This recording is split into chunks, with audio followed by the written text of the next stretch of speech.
Hello there. Well, if you're watching this video, you're probably wondering how to use one of these Underwood 378 type of typewriters. So, let's not waste any time, let's get into it.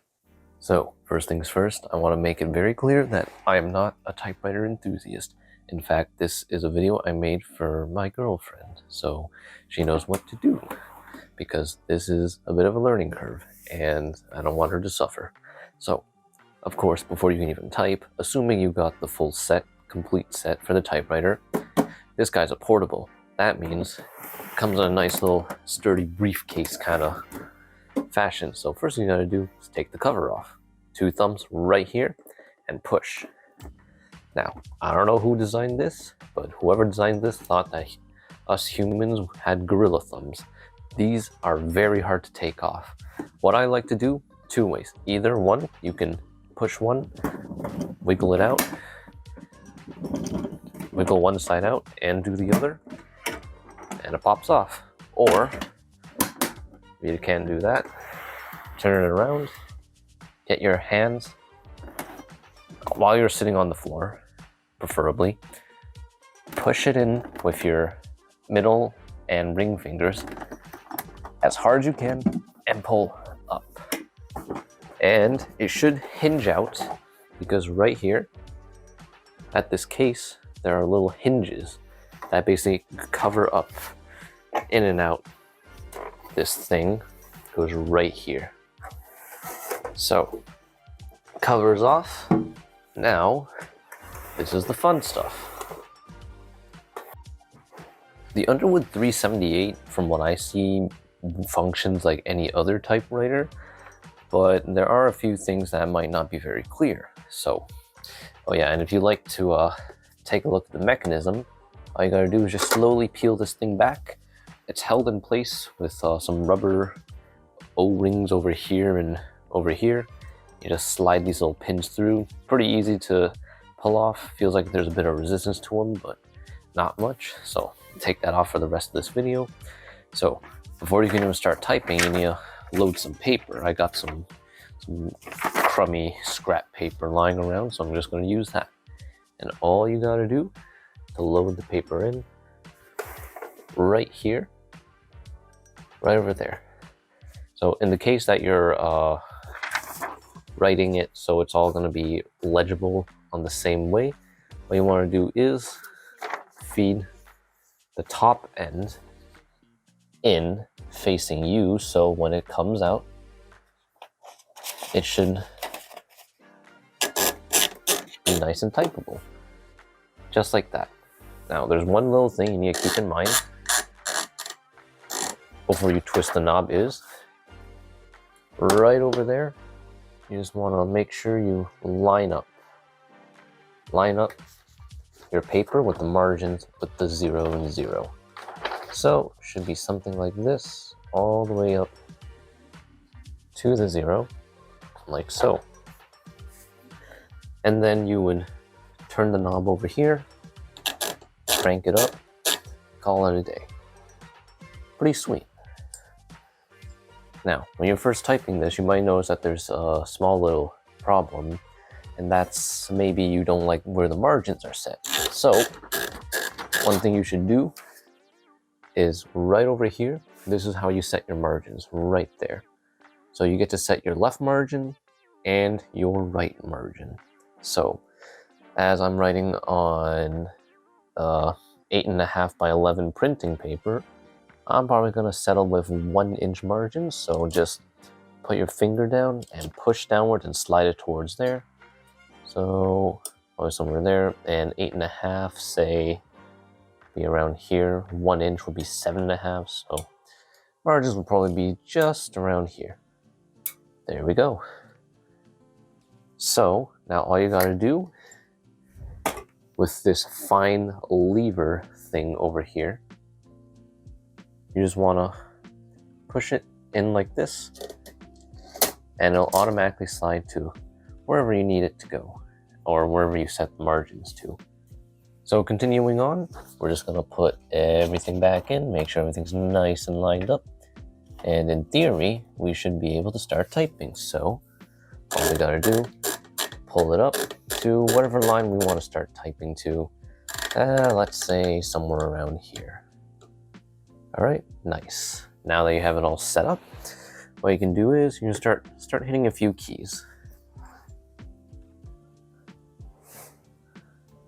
So let's say we want to say hello.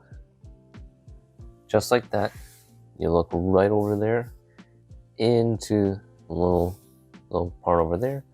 You can see that hello is nicely written out. Now, I'm very well aware that this ribbon definitely needs to be changed, but fear not, I'll show you how to do that in just a moment. So, when it comes to the keyboard is just like any other kind of keyboard you've probably used before, except there's a few things that might not be very obvious on first glance. First of all, there's no number 1. Now, it actually doesn't even do anything, like literally nothing happens. From what I've read, you're supposed to use a lowercase l or an I to replace that. Actually, maybe not the I. I think it might be a serif I. Let me check. Yeah, it's a serif I. You're supposed to use a lowercase l for the 1.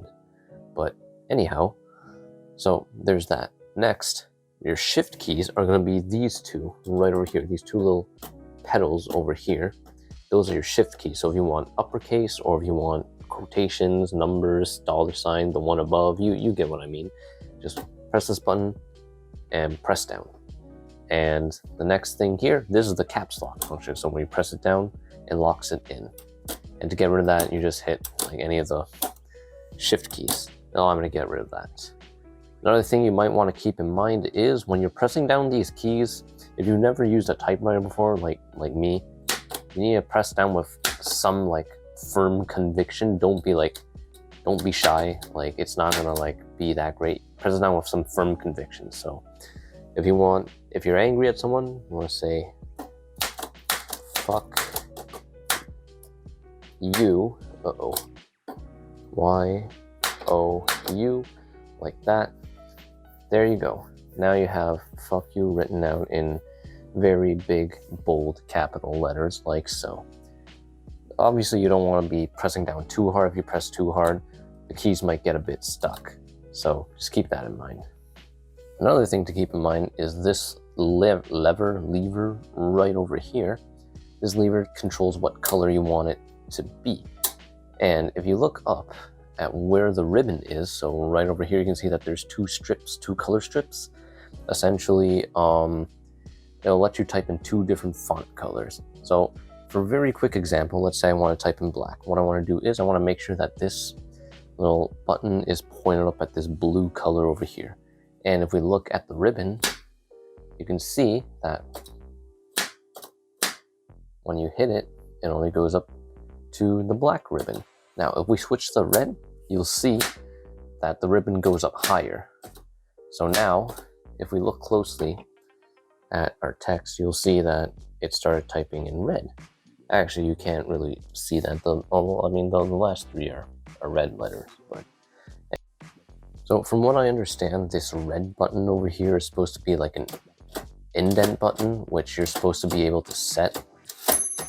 But I've never been able to set it. I don't know what it's supposed to do.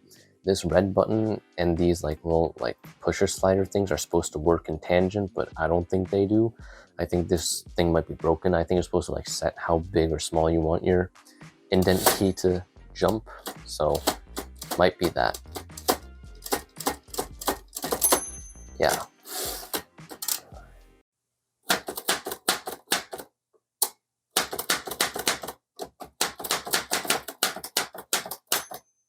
Oh no, would you look at that? It turns out that we ran out of paper, or we're at the end of the line space. So what do?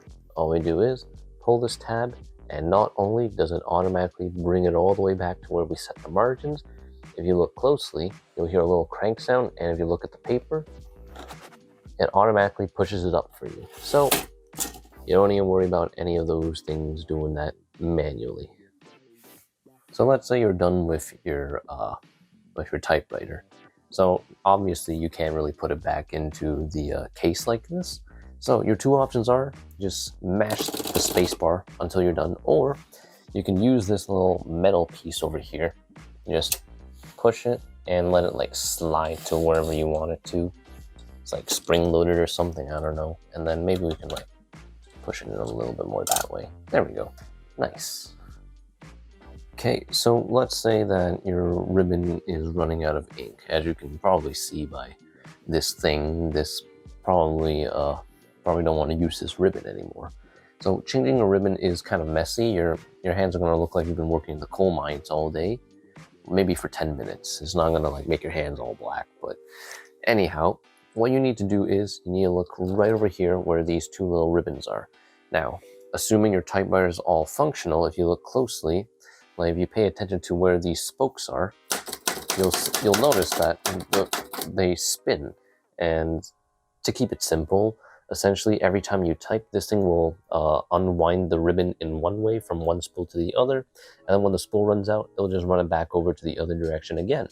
So even though your spool runs out of quote-unquote ribbon, it quote-unquote runs out and it gets to one end, there's still a lot of ink on it. So it'll basically keep going back and forth until it really is out of ink.